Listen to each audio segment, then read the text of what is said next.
Oh, hey guys, how are you doing today? Happy Friday. It's your favorite day of the week. It's your favorite week of the month because it's a month. No, because it's a day where conversations at lunch drops. I'm so delighted that you are, here on this journey with me. I'm so delighted, super happy, and super grateful to all of you who like, subscribe, share, follow, comment, and everything that you do. I really appreciate it. God bless you. I love you. And so last time we talked about something very peculiar and interesting. We talked about, are we addicted to outrage?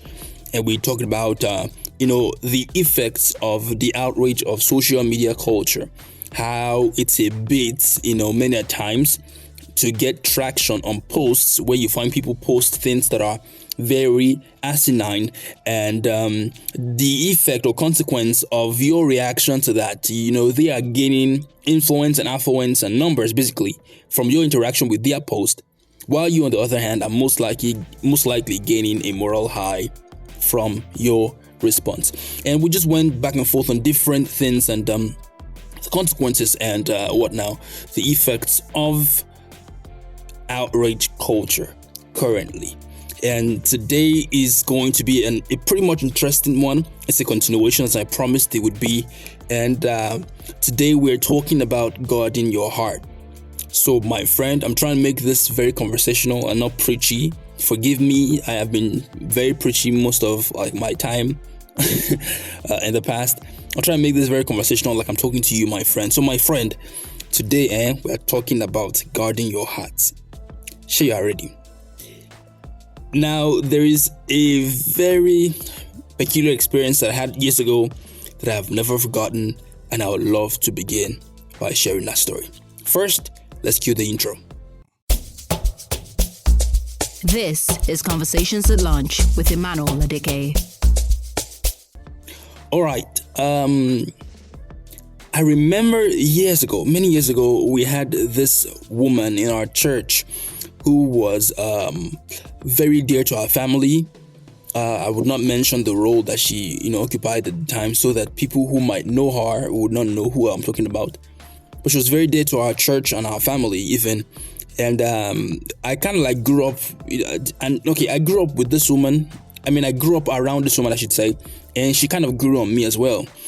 And I remember, as a kid, one thing that you really desired beyond any other thing is having somebody who loves you to the point of letting you play with their phones, watch cartoons on their phones, play games on their phones. If you remember Danger Dash, games like that, Diamond Rush. Oh my God, I'm hearing the melody in my head. I don't know if you remember Diamond Rush, do you? That's on Nokia Asha 204, 201, 205, I don't know, and below, I guess. Anyway, so I would watch Tom and Jerry episodes on this woman's phone. And I remember a particular day like that.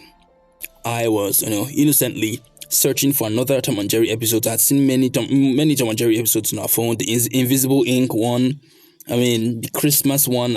I'm just remembering all these memories just now.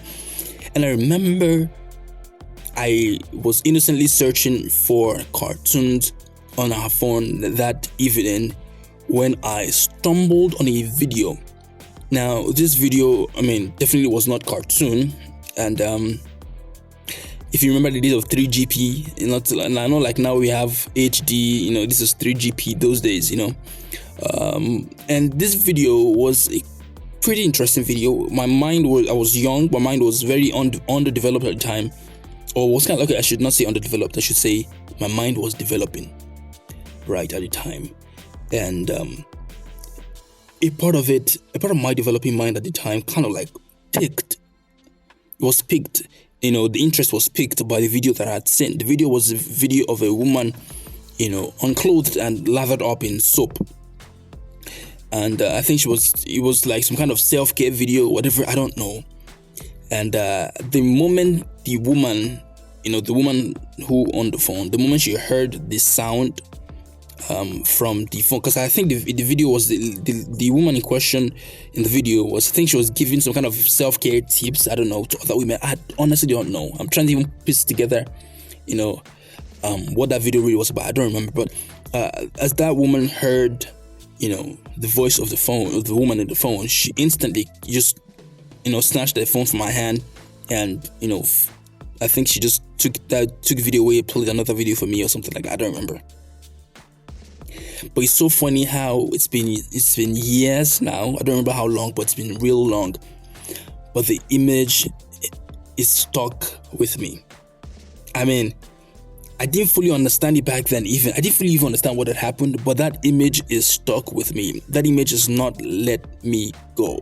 I mean, it's not like I'm remembering it every other day, but I'm saying, like, the fact that I still remember this much detail shows that my mind did not forget.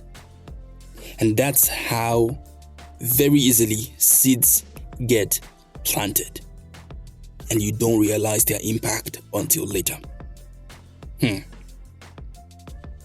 I mean, if you look at it, even now, we live in a world where people post anything, or unapologetically, unfiltered, unashamed. They post and talk about their ideology, their body image, their personal philosophy, and all these things are done with boldness. Like, they don't regret it. It's my body, my choice, my body, my right. My Instagram, my posts, my YouTube, my post, like my WhatsApp, my post. Anybody can post whatever they want. Even these days, you find entrepreneurs. Well, I don't know if I'm to call them that, but people who sell on WhatsApp. Those people who, they post on WhatsApp. Come and buy one or buy 10. And I find a trend amongst them these days, where after posting a long bead, I call it a bead. That's why you post so many things on your status.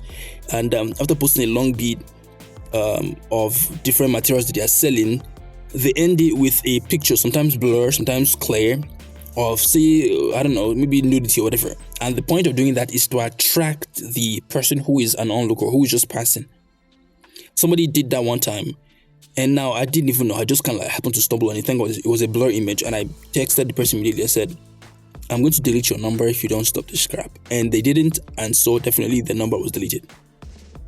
I don't know if you relate to what I'm saying. Like, I feel like the world is loud and unashamed, right? But the truth about it, my friend, is that what you consume still lingers. I mean, it lingers in your mind, it lingers in your heart, it lingers in your habits. Like, it doesn't leave you. I don't know if you understand what I'm saying. Like, it doesn't leave you. I mean, the moment passes, but the memory lives on. The moment passes, the memory lives on. And that's why I began by telling you what the title of this episode would be. Guard your heart. And of course, that is from Proverbs chapter 4 and verse 23 that says, above all else, guard your heart, for everything you do flows from it. King James says, guard your heart above all things, for out of it flows the issues of life. I mean, the heart here, of course, is your mind, it's your values, it's your emotions, it's your convictions. These are things that must be guarded above all else. I mean, these are things that must be guarded above all else, because if they are not guarded properly, if you let the wrong things sit there too long, they start to shape how your mind functions, and inevitably they start to shape your future. I don't know if you understand what I'm saying. Like, I'm not saying that guarding your heart means you should totally isolate yourself from social media. I mean, for some people, they would have to. I've said it before, there were times when I was not active on most social media platforms, because I was trying to guard my heart. I was becoming too reliant on people liking or commenting under my posts. And when people didn't, I felt somewhat like they don't like me, or what I'm posting doesn't make sense. In fact, that's the story for another day, I promise you. But I have to ask you this question today. Are you guarding your heart?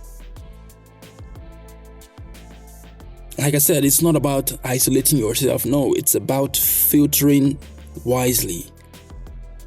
Putting a filter of wisdom on everything you see, everything you access, or everything you interact with. Are you understand what I'm saying? So you have to filter what you consume. I'm giving you personal, practical guidance steps now. Filter what you consume. I mean, the algorithm these days is, I know that it can be, the algorithm can move mad, right? Where you're not interested in the kind of content, and all of a sudden you are seeing it just appearing on your timeline.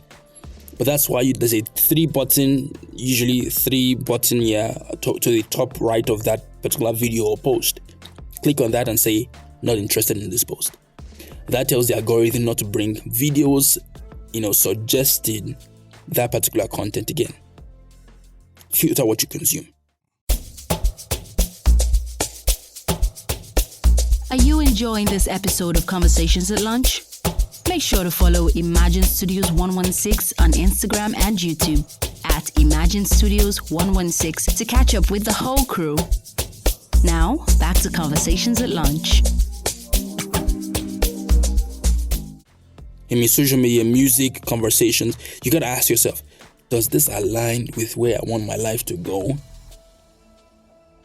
I mean, if all the songs on your timeline are Boss My Bololo, whatever that song even means, I mean, you've got to guard your heart. Number 2, you have got to set boundaries. Boundaries. My friend, you have to set boundaries. Because not everything needs your click, your view, your engagement. I was on X recently, and I discovered that a long time ago, there were some blogs that I blocked. I didn't even know. I just wanted to check something on the blog and I couldn't find it. I was like, what's going on? Then the thing popped up and said, you blocked this blog. I think I unblocked the blog. I think they kind of changed. I don't even know. I don't really even access I don't see the blog anymore. I don't even follow them, I think. So not everything needs your click, not everything needs your view, not everything needs your engagement. You have got to what? Block it. Oh, thank God I remembered this. Listen, my friend, if you're a guy out there and you're listening to this podcast and you consume something, I don't know how it's pronounced, but I think it goes something like Gege University. I don't know about it. I wanted to post about it the other day, but because I didn't have much information, I didn't. But according to what the information I have garnered, it's as though the guy is like another Oba Solomon who comes on the internet and makes very degrading points about women. And I happened to even stumble on his X yesterday. Yes, he said he doesn't talk bad about women, and then he went ahead to say something very, very, very irritating. If you're a guy right now and you're listening to Gege University or Gege whatever, and you are telling me that you want to have a good future, a good life, and by good future I'm not saying that wealth. That's not. Listen, the Bible says that life does not consist in these things, in the things that you have. It's not about possession. It's not about what you possess. It's about what possesses you. That is what owns you, because you were a slave to whatever owns you. Whatever you obey, the Bible says you were a slave to. So if you're a guy and you're still following that guy, right now is the time to unfollow him across all platforms. You've got to feed your mind with healthy materials, healthy things. If you keep feeding your mind with rubbish, you don't want to know the depth of that depravity. So fill up with the right things. This is the third point, the third practical guidance or guideline. Fill up with the right things. Fill up with scripture, with the right community, creativity, conversations that lift, just like Conversations at Lunch, and not drain. So ensure that you're filling up, because you see, the goal of life and sanctification is not just in the emptiness of our self. It's not just in emptying ourselves. It's also in filling ourselves up with the right things. So you empty all the trash so that you can be filled with all that is right. So fill up yourself with the right things. And of course, what now? Last but not least, awareness over legalism. What that means is guarding your heart is not about fear. It's not about, hey, I dey fear. May they no go corrupt me. No, it's not about fear. No, it is wisdom. Heart guarding is it's wisdom to guard your heart. It's not fear. Of course, it can be motivated by fear initially, but you have to find the wisdom in there. Guard your heart. Guard your heart. So, before we close, I'll ask you this question. What are you letting in? What is staying with you?